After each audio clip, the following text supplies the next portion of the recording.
Halo sapo-sapoku, agak kareba.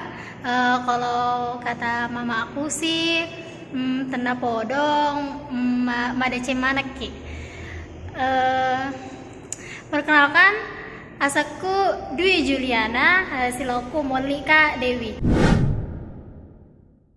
Nah, di sini saya dan teman-teman saya akan membuat video atau vlog tentang pendidikan kewirausahaan. Oleh sebab itu, di sini saya akan memperkenalkan teman-teman saya. Nah, di perkenalan ini ada hal yang menarik karena mereka akan memperkenalkan diri mereka sesuai dengan daerah mereka masing-masing. Nah, ini teman-teman saya. Yang pertama, siloku Asena Latif, dan silahkan memperkenalkan diri sesuai dengan daerahnya. Oh, saya dari Kutai, asli Kutai.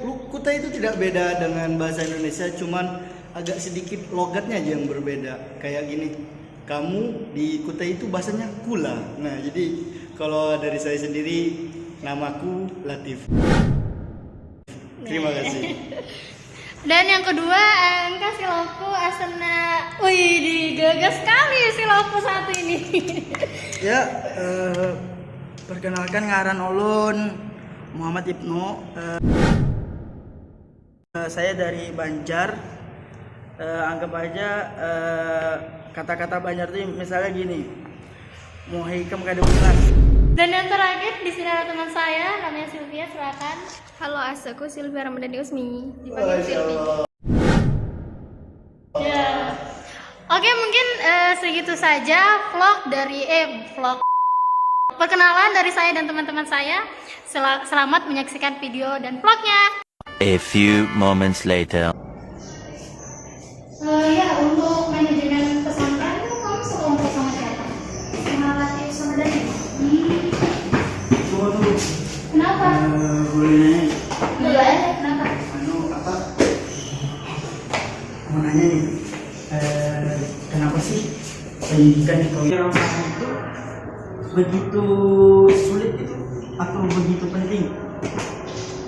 Aku pernah baca artikel, entah artikel atau jurnal, aku juga lupa. Di situ menjelaskan bahwa menurut Friends, kewirausahaan ini merupakan kunci dari aspek dari ekonomi di banyak negara. Selain itu, kewirausahaan ini juga merupakan langkah penting untuk menciptakan lapangan pekerjaan baru dan mendorong pertumbuhan ekonomi. Selain itu, kewirausahaan ini juga sudah menyentuh beberapa aspek, mulai dari produk, layanan, teknologi, dan juga ada yang namanya konsep bisnis yang relatif.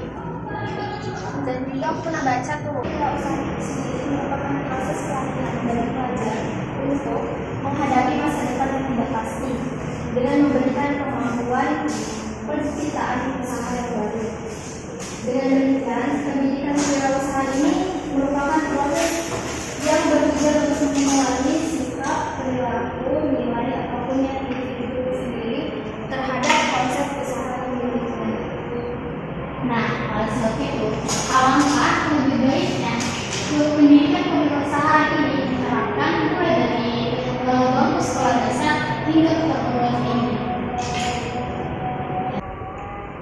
Ya. Gimana kewirausahaan di Jepang?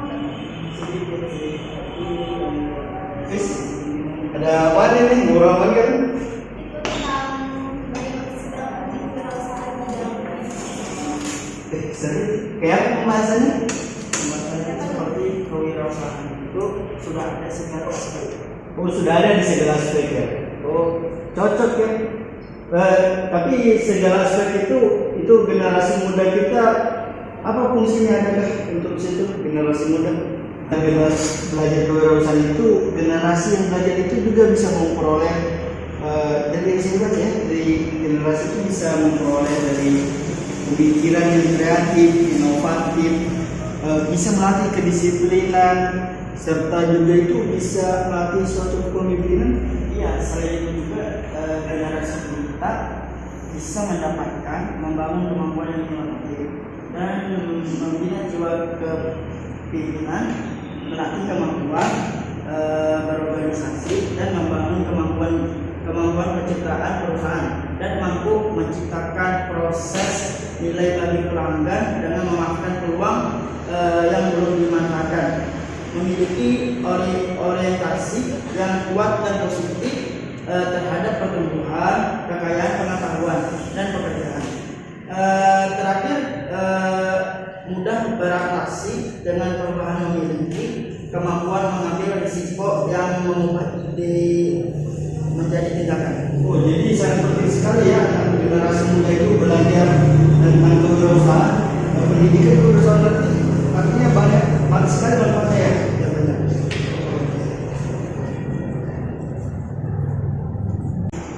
Jadi dari kewirausahaan tadi banyak sekali yang kita dapat. Waalaikumsalam warahmatullahi wabarakatuh.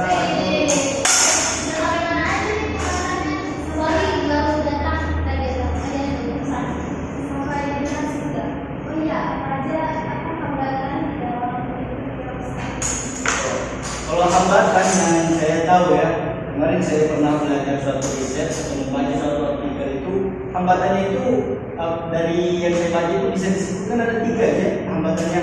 Yang pertama, hambatan dari pendidikan kewirausahaan itu kurangnya kesadaran generasi muda kita bagaimana mempelajari pendidikan kewirausahaan itu. Itu yang menjadi hambatan yang pertama, kesadaran untuk mempelajari kewirausahaan itu masih minim. Itu yang pertama. Terus untuk yang kedua, hambatan yang kedua itu ada di konsep pendidikan sendiri. Bagaimana konsep cara mengajar kewirausahaan itu sendiri. Jadi konsepnya itu juga harus yang kuat gitu, agar pendidikan kewirausahaan itu menjadi suatu hal yang menyenangkan dan menjadi sesuatu hal yang memang dibutuhkan. Itu yang kedua.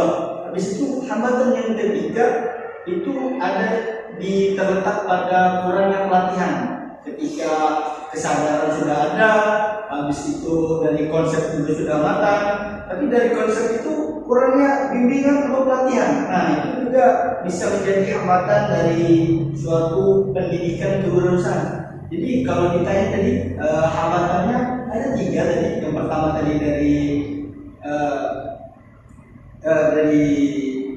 bisa dari konsepnya, yang kedua itu bisa dari pelatihannya, baru yang ketiga itu dari kesadaran diri. Itu yang bisa menjadi hambatan. Ya, jadi seperti itulah dari konsepnya yang pernah dibahas tadi kan ya, yang kalian bahas. Habis itu dari generasi, serta hambatannya seperti itulah lika-liku kewirausahaan pendidikan. Oke teman-teman, itulah sekilas info video tentang pembahasan kewirausahaan, pendidikan kewirausahaan di kalangan mahasiswa, dan itulah sedikit vlog obrolan bagaimana obrolan mahasiswa membicarakan tentang pendidikan kewirausahaan. Ikan sepat, ikan tongkol, ditontonnya